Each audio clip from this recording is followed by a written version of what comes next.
കണിച്ചുളങ്ങര അമ്പലത്തിലാണുള്ളത്. ഞങ്ങളൊരു പുഴുക്ക് വഴിപാടുമായിട്ട് ബന്ധപ്പെട്ടാണ് വന്നത്. ഇവിടെ 360 ദിവസവും പുഴുക്ക് നടക്കുന്ന ഒരു സ്ഥലമാണ് കണിച്ചുളങ്ങര ദേവീ ക്ഷേത്രം. പുഴുക്കിനിവിടെ വലിയൊരു പ്രാധാന്യമുള്ളത്.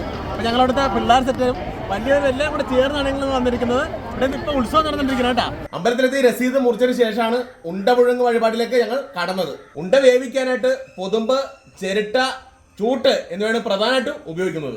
വർഷങ്ങൾക്ക് മുന്നേ കണിച്ചുളങ്ങര അമ്പലത്തിൽ പോയി പുഴുങ്ങിയിട്ടുണ്ട്. അതേ സ്ഥലത്ത് ഇരുന്ന് തന്നെയാണ് ഞങ്ങൾ ഇത്തവണയും പുഴുക്ക് വഴിപാടിൽ പങ്കെടുത്തത്.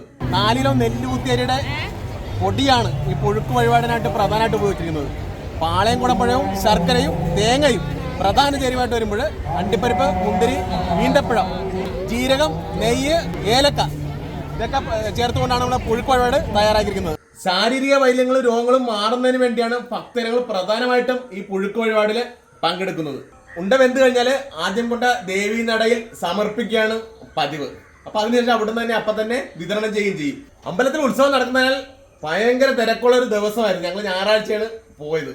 അപ്പൊ അന്നത്തെ ദിവസം ഒരുപാട് വീഡിയോ കാണുന്നവരും സുഹൃത്തുക്കളൊക്കെ വന്ന് ഉണ്ട വാങ്ങി കഴിക്കണേ. ഞങ്ങൾക്കൊക്കെ ഇതൊക്കെ വലിയ ആനന്ദപരമായ ഒരു ദിവസം തന്നെയായിരുന്നു. കേരളത്തിലെ ഒട്ടുമിക്ക ക്ഷേത്രങ്ങളിലും ഉത്സവം കഴിഞ്ഞ് 7ാം പൂജ വഴിപാടിനാണ് പുഴുക്ക് വഴിപാട് പ്രധാനമായിട്ട് നടത്തപ്പെടുന്നത്. അതിൽ നിന്നൊക്കെ വ്യത്യസ്തമായിട്ട് ഇവിടെ ഉത്സവം കഴിഞ്ഞിട്ട് 7 ദിവസം ഏറ്റവും കൂടുതൽ പുഴുക്ക് നടക്കുന്ന ഒരു ക്ഷേത്രമാണ് കണിച്ചുളങ്ങര ക്ഷേത്രം. ആയിരക്കണക്കിന് പേരാണ് ദിവസവും കേരളത്തിലെ വിവിധ ഭാഗങ്ങളിൽ വന്ന് ഇവിടെ പുഴുങ്ങി പോകുന്നത്. 2 ട്രിപ്പായിട്ടാണ് പുഴുങ്ങിയത്. അപ്പൊ അതിനുശേഷം വെള്ളമുണ്ട്. അപ്പൊ പ്രധാനമായിട്ട് ഞങ്ങളുടെ വീടുകളിലേക്ക് എല്ലാവർക്കും വിതരണം ചെയ്തത് ഉണ്ടയുടെ വെള്ളമാണ്. അത് നല്ല സ്വാദിഷ്ടമാണ്. എന്തുകൊണ്ടും ഭഗവതിയുടെ ഏറ്റവും ഇഷ്ടപ്പെട്ടൊരു വഴിപാടാണ് ഈ പുഴുക്ക് വഴിപാട്. ഇതിൽ നിങ്ങളെല്ലാവരും വന്ന് ഇതെന്താണെന്നുള്ളത് കാണുകയും നിങ്ങൾക്കും എന്തെങ്കിലും ഒരു അവസരം കിട്ടുന്ന സമയത്ത് ഈ വഴിപാട് നടത്തണം എന്ന് തന്നെയാണ് പറയാറുള്ളത്. ദൈവശാസ്ത്രം.